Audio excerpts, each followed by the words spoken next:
Hello viewers, my name is Blessing and of course you're watching Adamazi TV. President Macron has convened us for what has been dubbed as the How Dare You Summit. And for sure, I think we have confronted financial orthodoxy. We have confronted shareholder power, global capitalism, and corporate power. And we have also had a conversation about big oil. Madam Lawrence Tobiana spoke about breaking taboos. Prime Minister Mia Mottley reminded us that this is not a formal decision-making forum, but a pivotal moment to set aside our national interest and end the perpetual blame game. I want to repeat here again, as I did before, this is not about North versus South. It is not about emitters or non-emitters. It's not about the rich versus poor, climate guilty or innocent, and the powerful or the powerless. It's about all of us, big and small.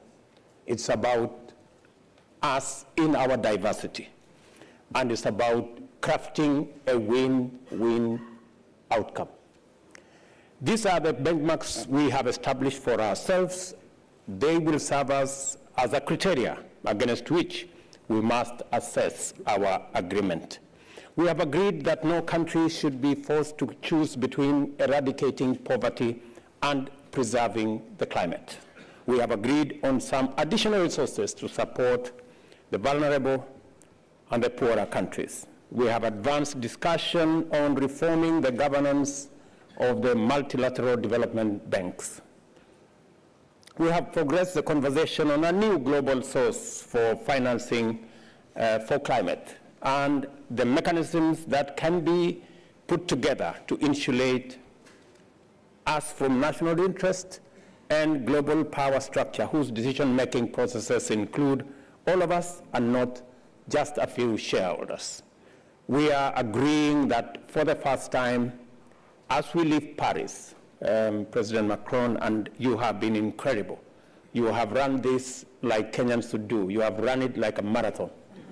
And this was not a session to coerce anybody to do anything different from, it was a meeting of minds to try and bring consensus the same way we managed to forge a consensus in 2015, is to try and eliminate the tensions that have informed the journey to where we are today, and to see whether we can recreate the consensus that had been built in mobilizing the world towards dealing with the challenge of climate change and international financing architecture. This was not a session to discuss, although all of us are signatories to the UN Charter that respects independence of countries, boundaries of countries.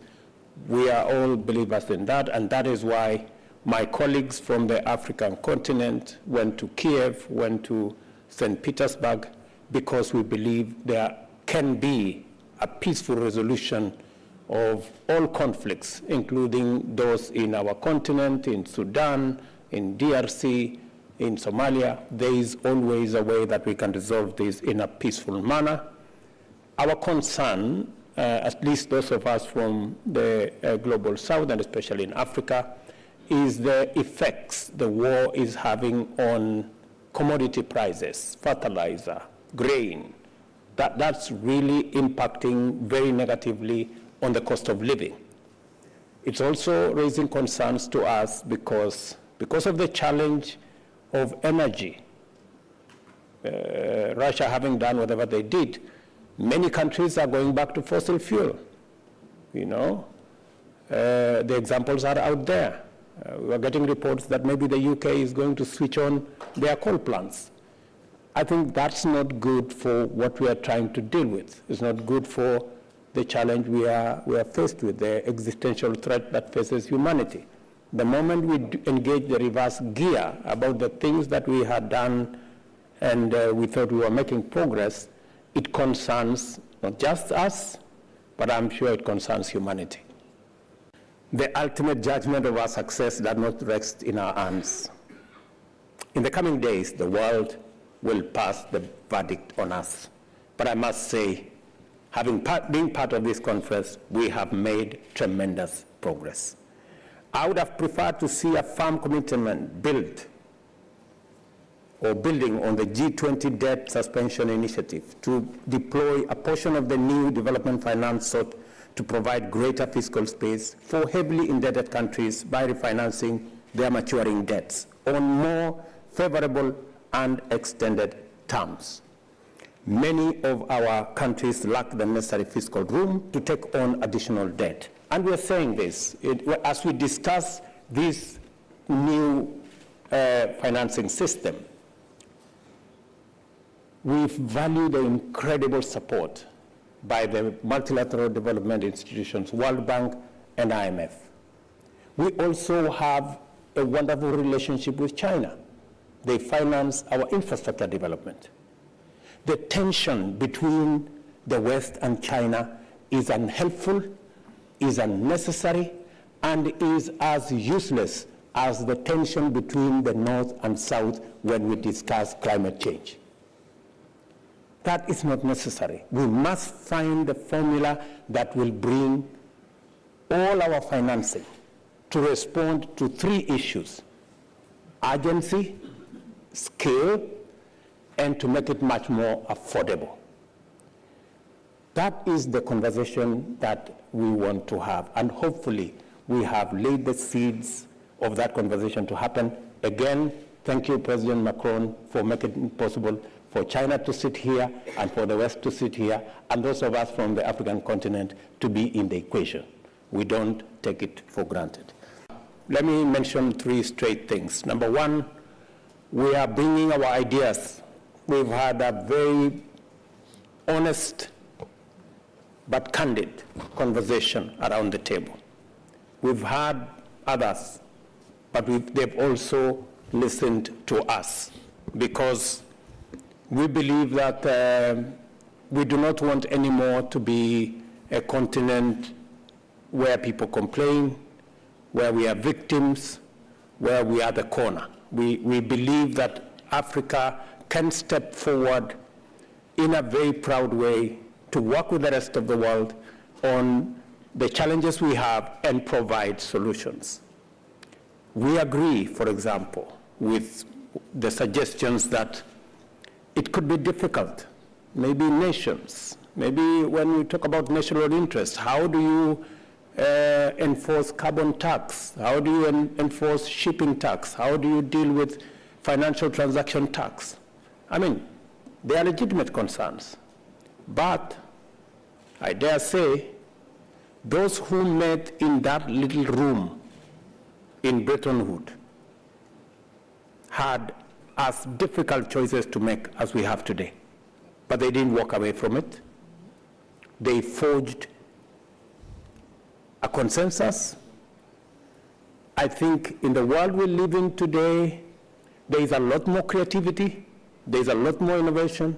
Technology can give us the opportunity to levy this tax, raise the resources, and be able to give as many, including the third issue I want to say, what Africa is bringing.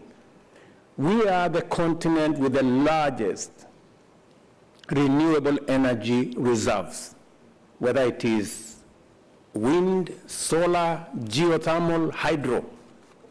How are we going to raise the resources to unlock the huge potential in our continent? It is by having this kind of candid conversation. It is by bringing our ideas on how we can be creative, how we can be innovative, how we can leverage on technology so that we can raise the requisite resources to unlock the Hinga Dam that is giving us nightmares, which can provide electricity to 15 countries. We still have 600 million Africans who do not have access to electricity, 900 of them without access, 900 million of them without access to clean cooking energy. We need the scale of the resources that we are discussing and the to democratize the raising of those resources so that it becomes a lot more easier to make decisions going into the future. So finally, let me say, Africa is coming with ideas. We are coming with our resources. We have the largest renewable energy resources. 2/3 of the world's arable, uncultivated arable land is in our continent. We have the youngest population in the continent. These are assets that Africa is coming to the table with so that we can provide an outcome that is win-win, contributed by everybody. We have agreed that we have to rethink. We are in a new normal. The new normal that came through the pandemic, into the Ukraine-Russia war, into the vagaries and what climate change is doing to us. Floods, cyclones, droughts, and the threat to humanity that we see. This new normal requires a new approach. We're all clear that up to 52 countries are facing debt distress. I listened to my sister Kristalina, and you know, Kristalina, we have a wonderful relationship. You have been immensely supportive of Kenya. But looking at this context and listening to the discussion about the SDR, the allocation, the reallocation, the application, the verification, the assessment, the next, I get a headache.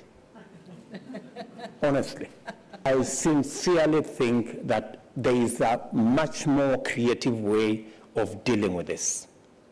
The same way we did it during COVID. There is a way we can do this so that those in distress, the 52 countries to start with, how do we make it possible for them, since they are already assessed for the debts they owe, how do we make them enjoy the benefit of a pause or reschedule or whatever you want to call it, so that they can have immediate liquidity and create space for themselves. That is a conversation that I think we should have. And let me say, this will move us closer to addressing the crisis that we have today on matters liquidity. We have also had a conversation and progressed one on a new global sources of financing for climate action and mechanisms that can be better insulated from national interest. This will move us close to addressing the climate crisis as a global common good, as opposed to something that we have to play a balancing act with the national interest on one end and do this at scale. So they can do this at scale, urgency, and which as if our existence depend on it. Let me clarify. Emmanuel, you've been immensely, speaking to you as a member of the G7, you have been immensely accommodative of all the divergent views that have come on the floor and in all the fora that we have enjoyed ourselves here. We are saying we want this time round a mechanism that involves everybody, where we are all paying, where we are all involved, and where we all decide. Because climate change is not about the North or the South, it's about all of us. And the discussion about carbon tax is a discussion that is a must-have. And on this one, we do not want the North to pay for the South. We want all of us to pay. Whether it is aviation tax, whether it is fuel tax, whether it is shipping tax, we want to pay because we want to be on the table. The conversation about who has not paid what is very energy sapping. It is very tiring. We want to have a different conversation. And I am very happy that that conversation has begun in Paris. And thank you, President Macron, for making it possible for this conversation to happen. We have some time between now and the Africa Climate Summit in Nairobi between the 4th and the 6th of September. That is co-hosted by the Africa Union, and I was told by the chairman of the Africa Union who was here with us, the Africa Union Commission, to invite none other than President Macron. You will be a keynote speaker. We want you to carry the gains we have made here to Nairobi, onward to UN General Assembly, and finally to COP28. The progress that has been made here is immense. Let me tell you, President Macron, I know you said yourself that there is some work to be done. Yes, there is some work to be done. But we have plenty of time between now and Nairobi. We have like 3 months. As I told you yesterday, the UN Charter was negotiated in 2 months.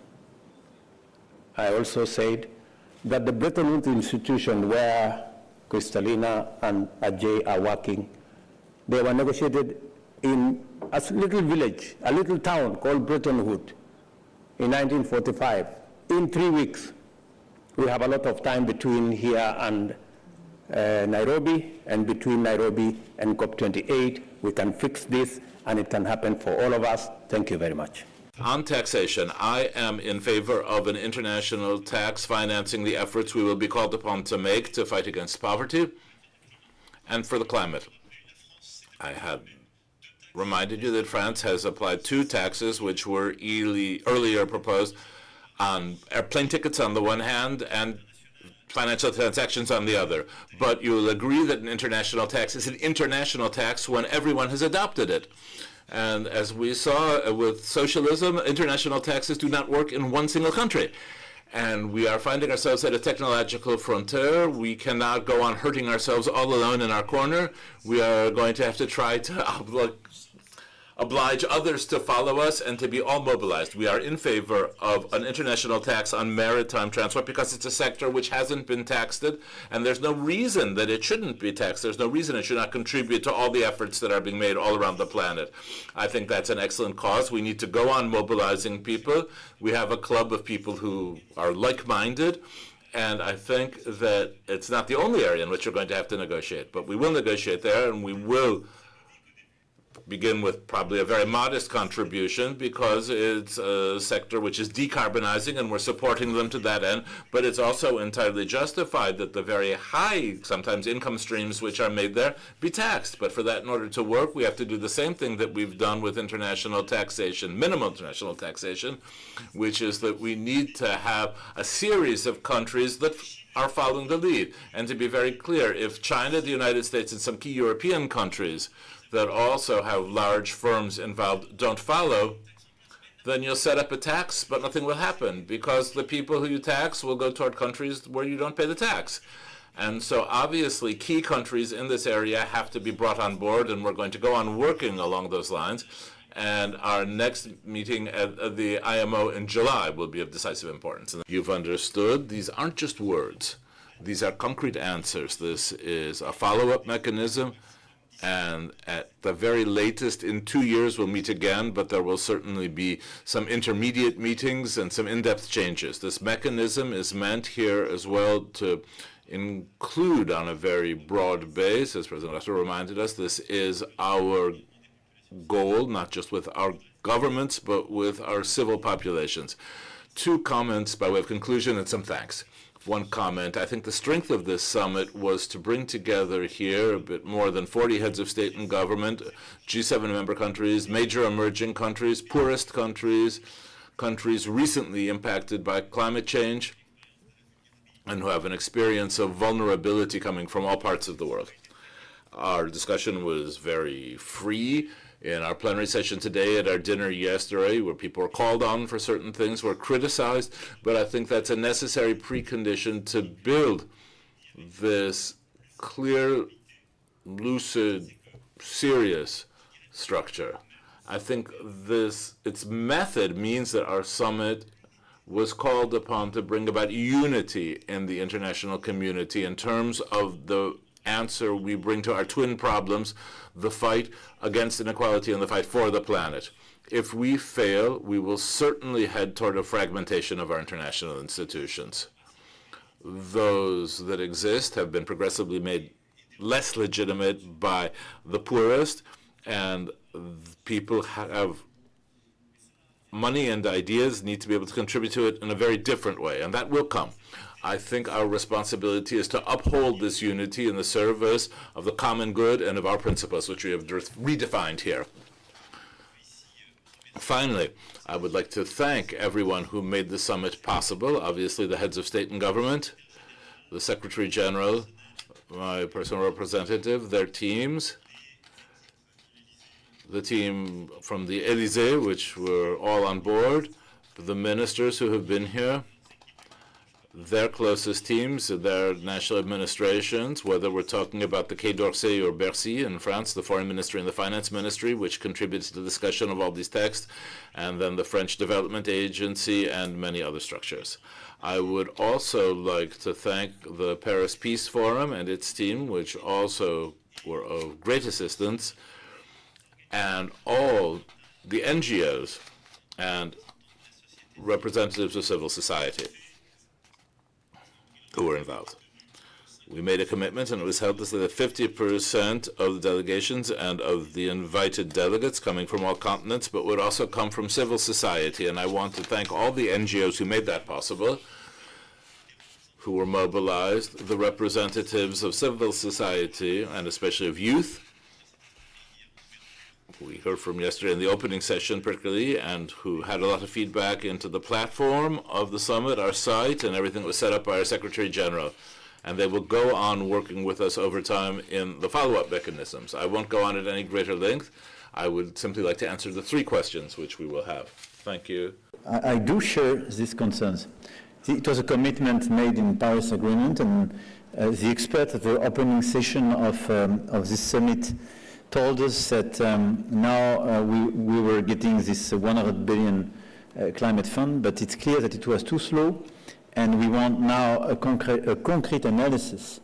I mean, you know that the mechanism is a report made every year by OECD, so we have this report and we know approximately who is contributing and not contributing and how it works, but now we need a much structured and precise follow-up in order to make it much more perceivable and agreed. So I do share this concern, and this is why in the conclusions of this summit and the 2-pagers, we will ask for a much detailed analysis and assessment process of this climate fund. As for the other package of 100 billion, I do report here that we delivered what we committed to do 2 years ago. France decided to reallocate 40% of its SDRs, and so the 100 billion is committed. 61 are already in the hands of the IMF, and allowed IMF to start with the several programs as mentioned by the MD, and we will follow up on that. I did certainly hear President Lula's concerns about dependence of trade on the dollar and a desire to move away from it. And that's a sentiment we've heard from a number of countries for different reasons. Most importantly, the ability that dependence on the dollar gives the United States to levy sanctions on countries that are guilty of enormous abuses, including human rights abuses. But there's a very good reason why the dollar is used so widely in trade, and that's because we have deep, liquid, open capital markets, a rule of law, and long and deep financial instruments that make it safe and convenient. U.S. Treasuries are the world's safest asset, although there is some diversification of reserve assets. Certainly the lion's share countries choose to hold in the dollar. It's not really easy for other countries to replicate that set of advantages, but understand that there is a motive to want to do so. The IMF plays an important role in providing policy advice and technical assistance, along with critical financing. We've had constructive discussions about ensuring that the IMF can continue to provide concessional lending now and in the longer term. And we call on the IMF to present all available options to put its poverty reduction and growth facility on a sustainable footing in the near term by the annual meetings. And we also call for a broad range of donors to meet the IMF's financing targets for the trust. Now, we also need to complete outstanding debt cases. Debt is a global challenge, and it requires urgent cooperation from all creditors. To that end, I'm pleased that all official bilateral creditors have reached consensus to move forward with the debt treatment for Zambia under the leadership of the Chinese and French co-chairs. And I just saw Premier Li at the high-level panel, and I'm encouraged that China is moving to help address the debt challenges facing developing countries. Beyond resolving outstanding cases, a productive first step to provide greater certainty and timeliness to the debt process would be the publication of a guide to the common framework for borrowers. Third concerns private capital mobilization. As we announced earlier this morning, the Investor Leadership Network, which includes companies with a total of over $10 trillion in assets under management, has launched a new commitment to accelerate pension fund and institutional investments in emerging and developing economies over the next 3 years. And the United States will work closely with them to facilitate investments in the critical areas of energy transition and sustainable infrastructure.